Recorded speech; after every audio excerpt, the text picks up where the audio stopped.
We're about to go into 2026. There's been some more portal news since we had you on. There's been some signees since we had you on. There's also been a new AD announced since we had you on. So, Adam, we're going to let you take what you want to take first. The first slice of the cake is yours.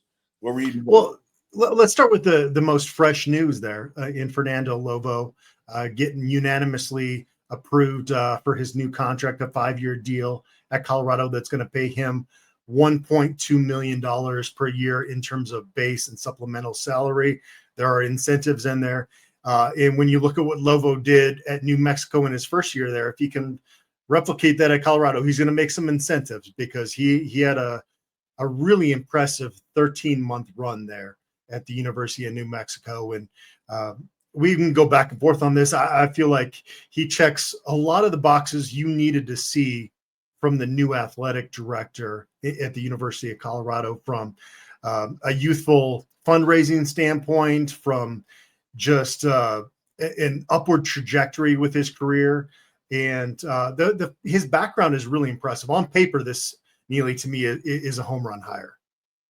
I agree with you, Adam, and it really reminds me, if you rewind the clock, and look at, say, a Rick George's resume before he was hired, and you look at how much road he would have had in front of him, with the PGA experience, with the Major League Baseball, everything that was just the totality of Rick George, and he ends up doing it 20 years. You're bringing in a guy who not only is modern and full of knowledge of what's taking place in the space of college athletics right now.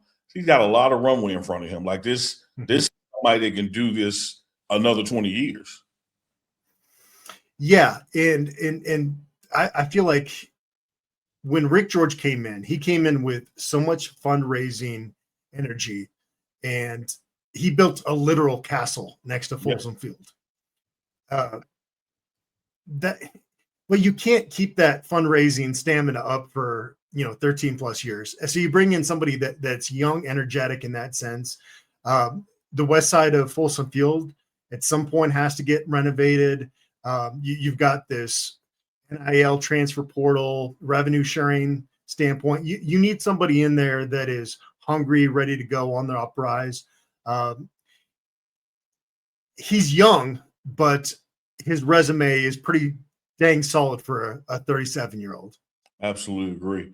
And I love the tone of that, man, the narrative frame there, because you're right about fundraising and how long it could take, but in my mind, how it's also attached to projects out or ideas.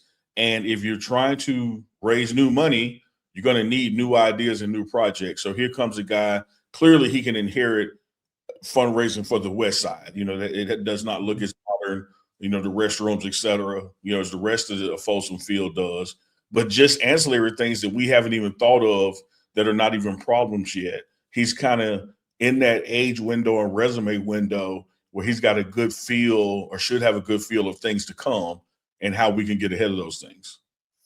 In the background with the Jaguars and being under Urban Meyer at Ohio State, being at Texas, and seeing really what it takes at that level. I think if you were going to hire somebody from New Mexico coming over and they didn't have that prior experience at an Ohio State, in the NFL with the Jaguars, doing the fundraising at a University of Texas, I think you'd be maybe more concerned, but he's got a lot of history and just experience in the short years of life that he's spent on this earth to get to the point where he can be a top candidate for a University of Colorado. And if Colorado didn't hire him, I'd imagine somebody else would have this coming offseason. Yeah, and if not collegiately, the NFL would have been knocking again. And when you mention his time with Jacksonville, he really reminds me, of that Jacksonville hire, their new GM, who had that gravitas to say, no, we're going to go after Travis Hunter. We're going to move some things around. We're going to shake some things up here. They kind of remind me that same kind of mindset. And it's also like a Coach Prime vibe. Everyone remembers Deion Sanders, the gold jacket Hall of Famer, right? But they lose sight of the organizations that he was a part of and what he was privy to and able to learn there. He's been in business with the Steinbrenners, been in business with Jerry Jones, the DeBartolos in California. You look at the top echelon of NFL football and the business side of it. Coach Prime has been there as a player and in those networks. This AD is a similar situation. You rolled off names like Texas. We can stop there. You rolled off names like Urban Meyer. You can stop there. Like, he's been in environments where if he just picked up anything along the way, what a toolbox he's bringing with him. And the great thing is that he gets, what is it, about 4.5 months to learn under Rick George before really taking that baton and running with it. And this is something I said earlier today on a radio interview, is that there are challenges, unique challenges at every university.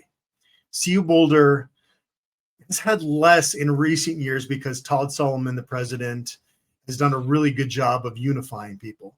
But it is still a very unique environment for an athletic director to walk into, especially in 2026. It's going to be, and dealing with the new landscape. I think being able to kind of, maybe learn from Rick for a while and then kind of take that and run is going to be a good situation, as opposed to somebody, when you go through an AD change, usually they're getting fired and the guy has to come in and basically have no idea what's going on. And then people tell him, and maybe there's some people telling him wrong information. You've got the guy that's been in that seat for the last 13 years that's going to tell you those things. And so that part of it, I don't think can be undersold either.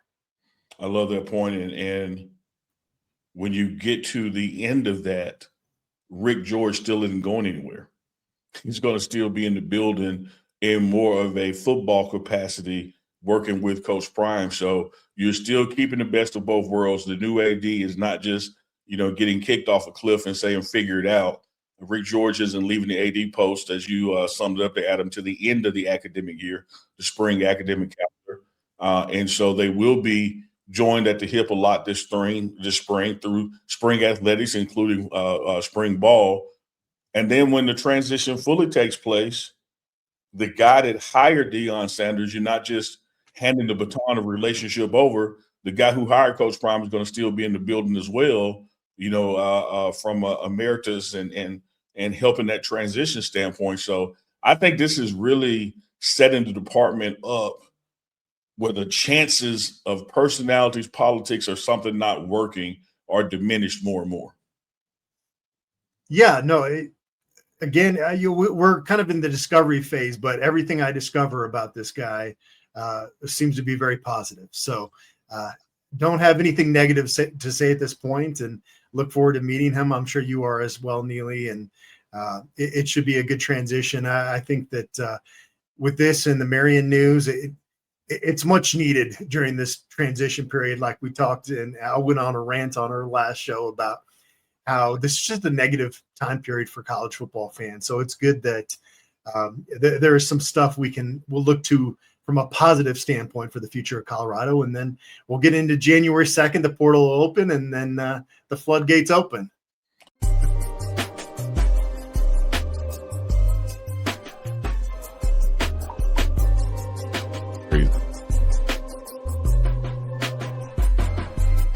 Business, baby.